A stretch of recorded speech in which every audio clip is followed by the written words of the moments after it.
Hello! It has been months, I'm so sorry. But I'm Shelby and I still love Shakespeare, and I had to take a little bit of a break because I was doing, best guess, Shakespeare. I had the amazing opportunity to play Desdemona in Othello with the Interlochen Shakespeare Festival.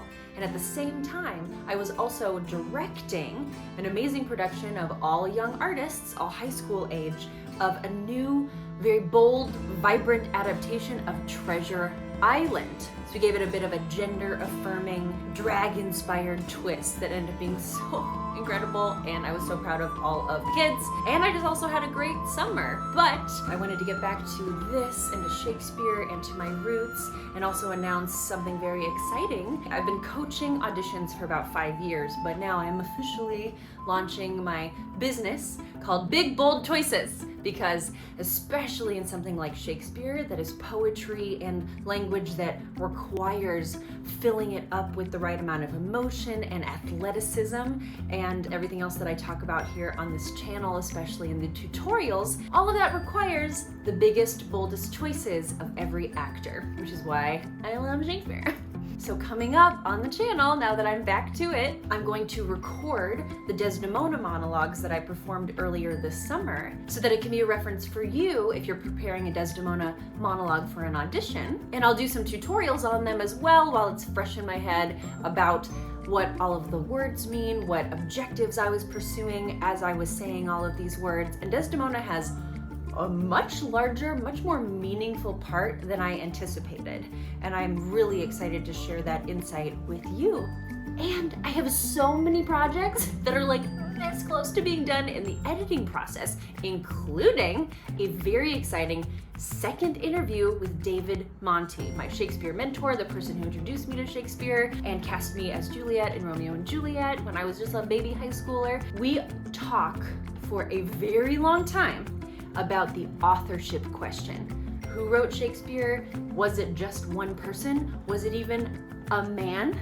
Oh my God, it's one of the best things that's ever happened to me, and it's just been sitting on my computer for so long, and I was very grateful to be booked and blessed this summer, but I really did miss this channel and this opportunity to give some insight on the literature that I love of Elizabethan England and William Shakespeare's canon. So hang in there, stay tuned. We got like 15,000 more views and I think like 100 more subscribers.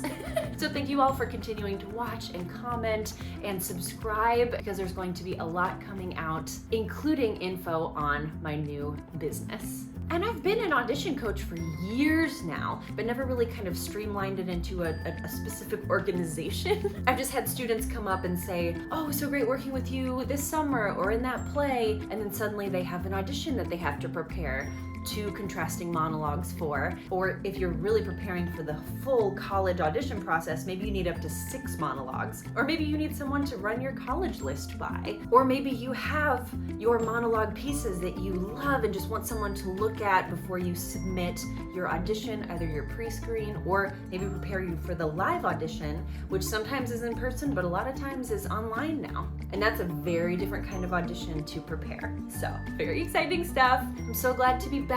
Thank you all for continuing to watch. I will post soon with new content. I hope you had a fabulous midsummer this summer. Bye. Oh, I mean, anon. I even forgot what I say. And yes, this is a lamp made of Shakespeare books that my partner got me for my birthday this year. Come on.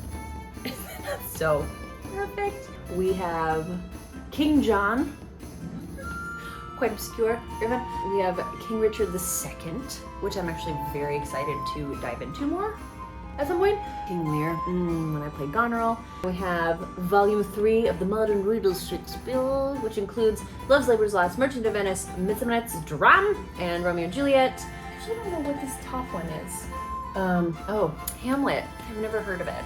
Never. This is actually just my Riverside edition that I propped up in order for the lamp to be in the shot, because I wanted it to be, because it's so beautiful.